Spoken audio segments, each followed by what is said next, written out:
Hello बच्चों, आप सभी का स्वागत है अपने अनस कोचिंग सेंटर चैनल में। और जो अध्याय किया था प्रारंभ उसी को करेंगे समाप्त। बेटा कक्षा 8वीं का ये चैप्टर है और बहुत महत्वपूर्ण है आपके पेपर के लिए। चलिए बेटा स्टार्ट करते हैं। बेटा न्यायपालिका के बारे में बात करेंगे। ये बेटा सरकार का तीसरा अंग है और एक महत्वपूर्ण अंग है जो कि बेटा जनता को न्याय दिलाने का और जो गलत कानून है उनको रद्द करने का कार्य करती है। कानून की व्याख्या करना, विवादों का निपटारा करना और न्यायालयों की जांच करना और लोकतांत्रिक प्रकृति को बनाए रखना। लोकतांत्रिक मतलब जो लोगों का शासन है वो बरकरार रहे, कोई भी सत्ताधारी अपनी मनमानी ना कर सके, उस पर अंकुश लगाना किसका काम है बेटा? न्यायपालिका का। राज्य विधानमंडल बेटा जैसे संसद के दो अंग होते हैं वैसे बेटा राज्यों में भी क्या है, दो सदन हो सकते हैं। एक को कहते हैं विधानसभा, एक को कहते हैं विधान परिषद। बेटा कुछ ऐसे राज्य हैं जो क्या बेटा द्विसदन वाले हैं। तो कौन कौन से ऐसे हैं जो द्विसदन वाले हैं, बात करेंगे। जिस प्रकार संसद में दो संसद के सदस्यों को सांसद कहते हैं, उसी प्रकार बेटा विधानसभा के जो सदस्य होते हैं उन्हें क्या कहते हैं? विधायक कहते हैं। जो राज्य सूची और संवर्ती सूची के विषय पर क्या है बेटा? कानून बना सकते हैं। ठीक है। राज्य विधानमंडल के कार्य कानून बनाना, राज्यों के लिए बजट बनाना, अपने राज्य के लिए सरकार के कार्यों पर चर्चा और उसके ऊपर नियंत्रण रखना, जनहित के मुद्दों को उठाना, जो जनता के हित के मुद्दे उसकी आवाज बनकर क्या है बेटा? सामने लाना।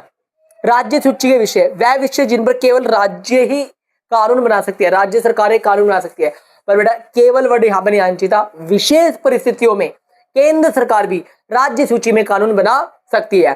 समवर्ती सूची में वो विषय आते हैं जिन पर क्या बेटा राज्य सरकार और केंद्र सरकार दोनों मिलकर कानून बनाती है, पर विवाद हो जाए बेटा तो केंद्र सरकार की बात मानी जाती है।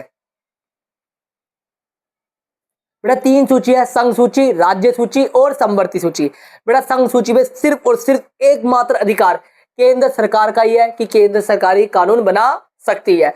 और इसमें कौन कौन से विषय आते हैं? रक्षा मंत्रालय, विदेश मामले, परमाणु बम से जुड़े हुए, बेटा करेंसी से रिलेटेबल हो, डाक एवं तार हो। ठीक है बेटा, इस पर कानून बनाने का अधिकार किसके पास है बेटा? केंद्र सरकार के पास है। और इसमें कितने विषय बेटा? 100 विषय है। कितने विषय हैं? 100 विषय है। और राज्य सूची में इन विषयों पर केवल राज्य सरकार कानून बना सकती है, पर बेटा मैं बता चुका हूं विशेष परिस्थितियों में केंद्र सरकार ही बना सकती है। पुलिस, हर राज्य की पुलिस अलग होती है, तो पुलिस पर कानून बनाने का अधिकार भी किसका होता है? राज्य सरकार का होता है। लोक व्यवस्था, स्वास्थ्य के ऊपर, कृषि के ऊपर, स्थानीय सरकारों के ऊपर, इन पर कानून बनाने का अधिकार बेटा किसको है? राज्य सूची पर बेटा राज्य सरकार को है। समवर्ती सूची दोनों मिलकर काम करेंगे, पर दोनों में विवाद हो जाए तो बेटा किसकी मानी जाएगी बात? केंद्र सरकार की बात मानी जाएगी। शिक्षा, वन, विवाह और तलाक। ठीक है बेटा, विवाह करो, विवाह में बेटा खटपट हो गई तो तलाक के ऊपर भी बेटा कानून बनाने का अधिकार किसका है बेटा? दोनों का है। पर दोनों में विवाद हो जाए बात किसकी मानी जाएगी? केंद्र सरकार की बात मानी जाएगी। इसमें बेटा 52 सब्जेक्ट है और आप सभी कमेंट सेक्शन में बताओगे कि राज्य सूची में कितने सब्जेक्ट आते हैं। और एक और सूची है बेटा जिसे कहते हैं रेसिड्यूरी लिस्ट, अवशिष्ट शक्तियां। बेटा अवशिष्ट शक्तियां वो शक्तियां होती हैं बेटा जो उस समय कानून नहीं थे, जो अभी हाल फिलहाल में आए हैं। जैसे बेटा साइबर क्राइम। बेटा साइबर क्राइम बेटा जो संविधान बना था उस समय साइबर क्राइम जैसी व्यवस्था नहीं थी, चीजें नहीं थी, तो साइबर क्राइम पे बेटा कानून बनाना है। जो भी नई चीजें आ रही है उन पे कानून बनाने का अधिकार किसके पास होगा बेटा? केंद्र सरकार के पास। और ये सारे विषय बेटा किस में आते हैं? अवशिष्ट शक्तियों में आते हैं।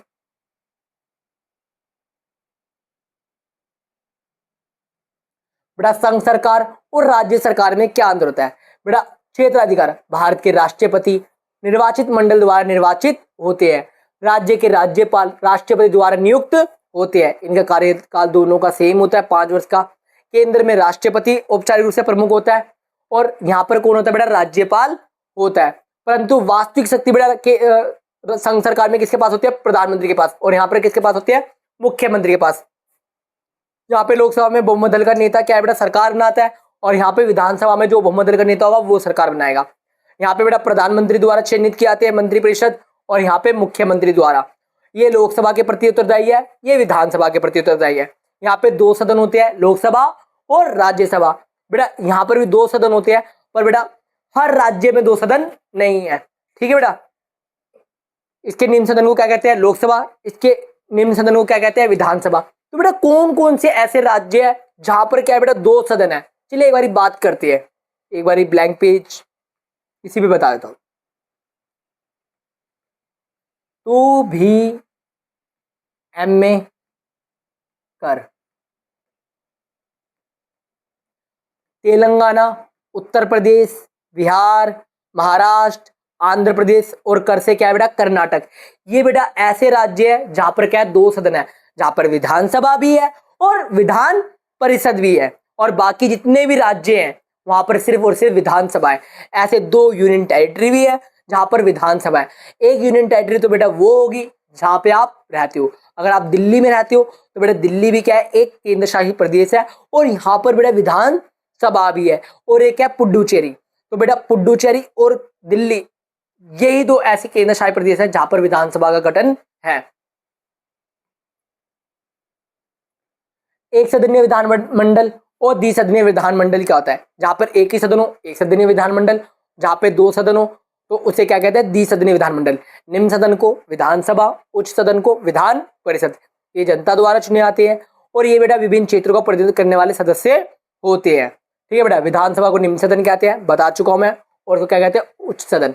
और बेटा आंध्र प्रदेश, बिहार, कर्नाटक, महाराष्ट्र, तेलंगाना, उत्तर प्रदेश, ये वो राज्य है जहां पर द्विसदन है। बेटा कितने राज्य है? 1 2 3 4 5 6। विधान शोध। बेटा विधान शोध क्या है बेटा? कर्नाटक के अंदर विधान सभा भवन बनाने के लिए जो विचार दिया था बेटा, वो किसने दिया था? केंगल हनुमंतिया ने दिया था। किसने दिया था? केंगल हनुमंतिया ने दिया था। इन्हीं के विचार से क्या है बेटा? ये विधानसभा मंडल बना था, जो विधानसभा भवन है ये बना था। इस भवन की परिकल्पना केंगल हनुमंतिया ने की थी। वह स्वतंत्र सेनानी और संविधान सभा के सदस्य थे। वह कर्नाटक के मुख्यमंत्री रहे और बाद में सांसद भी रहे हैं। विधान शोध कर्नाटक की राजधानी बेंगलुरु में स्थित है। यह भवन कर्नाटक राज्य के विधानमंडल का मुख्यालय है। यह भारतीय स्थापत्य कला का एक भव्य उदाहरण है। बेटा बहुत अलग तरीके से ये विधान सभा की बिल्डिंग बनाई गई है, जो क्या है बेटा लोगों को आकर्षित करती है। बेटा संसद के 3 सत्र होते हैं। एक होता है बजट सत्र, एक होता है मानसून सत्र, एक होता है शीतकालीन सत्र। ठीक है, और बेटा जो सत्र के टाइम पे बैठकें होती है, जो समय काल होता है बेटा, एक दिन में 6 घंटे तक क्या है कार्यकाल होता है, और विशेष परिस्थिति में बेटा काम के घंटे बढ़ भी सकते हैं। इस सत्र में आम बजट प्रस्तुत किया जाता है। वित्त विधेयक सहित कई महत्वपूर्ण विधेयक विचार किए जाते हैं। किसमें बेटा? बजट सत्र में। और बजट जो सत्र है वो बेटा जनवरी से अप्रैल के बीच में चला जाता है। और जो मानसून सत्र है बेटा जुलाई से सितंबर। अभी बेटा जो सत्र आने वाला है वो कौन सा आने वाला है? मानसून सत्र आने वाला है, जिसमें क्या है बेटा मानसून के बारे में बात की जाएगी। इस सत्र में शासन के प्रमुख विषयों पर चर्चा की जाती है और विभिन्न विधेयकों पर विचार किया जाता है। और शीतकालीन सत्र जो क्या है बेटा ठंड के मौसम में बैठकें की जाती है पार्लियामेंट में, उसे क्या कहते हैं? शीतकालीन सत्र। ये नवंबर से दिसंबर के बीच में बुलाया जाता है। सत्र की प्रमुख विशेषता है, प्रत्येक सत्र में कई बैठकें होती है जहां संसद प्रस्तावित विधेयकों पर विचार विमर्श किया जाता है। यहाँ पर क्या बेटा जो महत्वपूर्ण मुद्दे हैं उन पर बात की जाती है।